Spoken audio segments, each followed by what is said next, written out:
My name's Neil, and I want to ask you a question. How many of you recycle?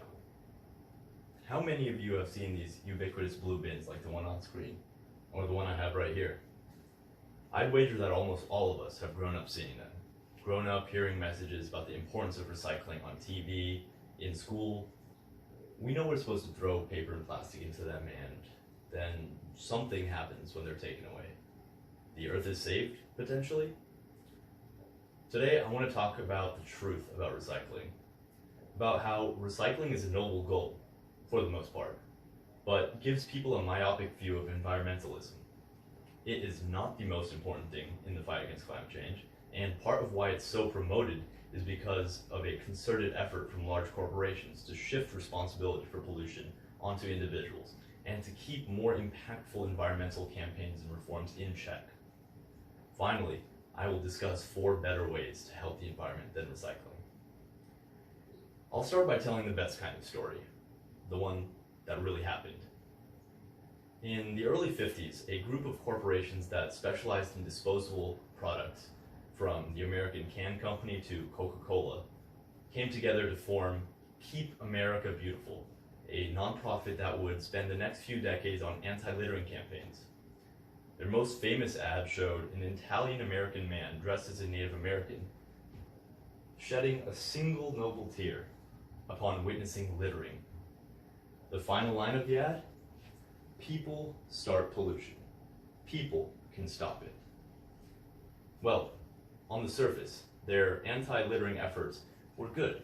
It simply shifted blame for pollution onto individual Americans instead of large corporations and industry. People start pollution. Never mind that the vast majority of pollution actually comes from industrial sources. Well, by the late 80s, the main focus of these industry-funded nonprofits had shifted from anti-littering to pro-recycling. Starting in the late 80s, the plastics industry spent tens of millions of dollars to promote recycling. However, in recent investigative series from NPR and PBS Frontline proved that industry officials had always known from the beginning that recycling on a large scale at least was not viable, but they still engaged in these greenwashing campaigns to make consumers feel better about the environmental impact of plastic and to preempt plastic bans. So the recycling movement has somewhat of a dubious history, but how useful is it really? Well, according to the EPA's estimates, more than 90% of greenhouse gas benefits that come from recycling come solely from the recycling of paper, cardboard, and metals.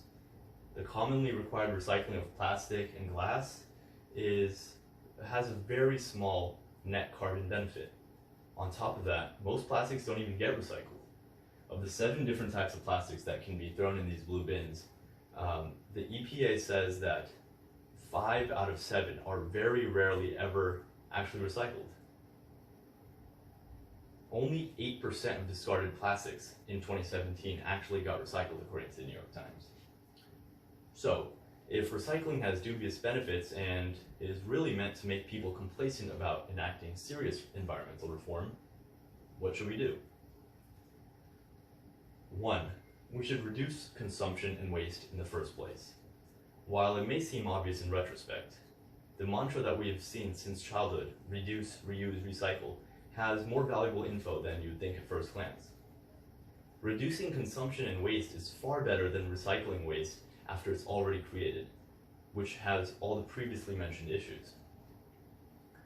One way that we could reduce waste is by reducing our consumption and being much more mindful about the wasteful, non-degradable things that we buy. Another huge way that we could reduce consumption and waste is to enact a ban on single-use plastics, as some countries around the world are already doing. 2. Simplify regulations and provide consequences. A big way we could combat this issue is to simplify the regulatory mumbo-jumbo that lets corporations misleadingly label and promote their plastic products.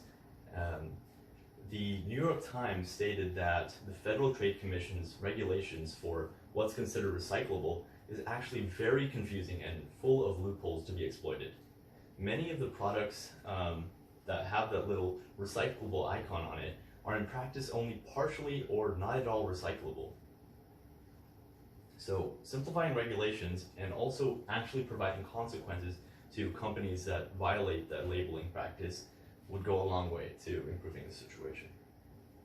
Third, a carbon tax and a garbage tax. Many economists say that we have to pay for pollution either now or later.